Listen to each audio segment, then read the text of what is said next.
Good morning, everyone. So happy you're with us on this Sunday morning, a brand new day and time for us.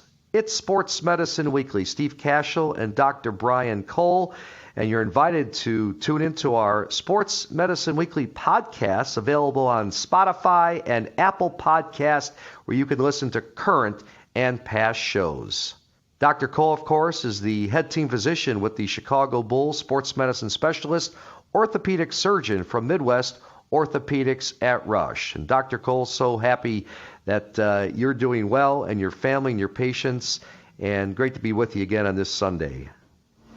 Steve, thank you. Happy to report another week of health, and we're hoping it continues along those lines with our family and friends. Hope the same for you. Well, Dr. Cole, it is great to have baseball back. Cubs and Sox fans are excited. The NBA begins its 88-game shortened season or resume of the season later this week in Orlando. I wanted to ask you, back in April, and when we were going through the middle of this or start of this coronavirus and COVID-19, did you ever think we'd have sports this summer? I don't know, Steve. It's interesting because unfortunately with things like this, we have sort of revisionist thoughts in our mind. I remember thinking that this is not going to go on very long, and March and April, and when it warms up from what we're hearing, maybe things will get better and we'll be back on track in the fall, and started to become very sort of skeptical around May, June transition. And I was happy to see the plans unfold for all the different organizations,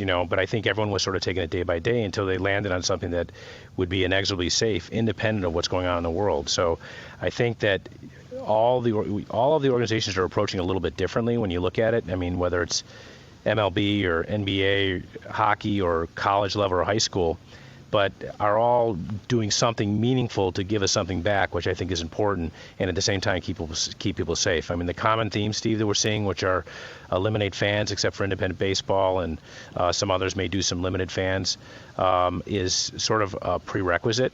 But keeping things in a controlled environment seems to be working. I mean, in the NBA in Orlando, it's my understanding, since everyone has been in the bubble, gone through the initial quarantine period and testing, that we haven't to date had a single test come back positive. So we know that this thing is transmitted from one person to another, and if you eliminate people who have it, then no one else gets it. And despite the fact that it being very, very infectious, you just got to eliminate people who have it.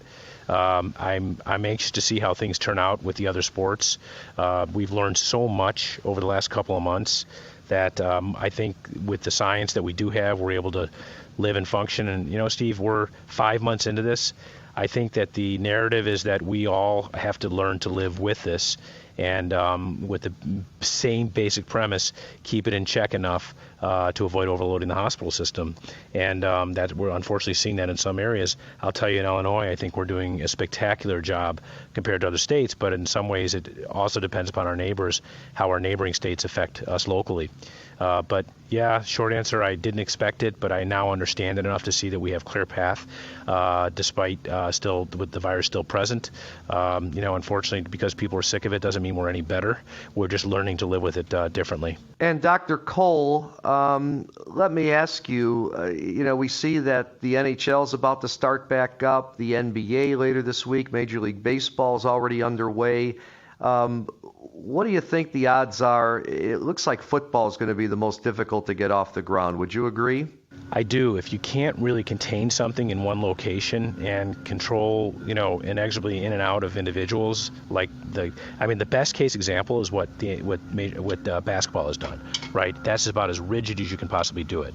But then when you take another contact sport like football, and they have the biggest challenge, I think. You have more people involved in the system, and it's the advantage is it's outside, but people sometimes forget that just being outside doesn't mean that things are not contagious. I mean, the same mechanism exists even when outside. So football is going to have, I think, a bigger burden on it.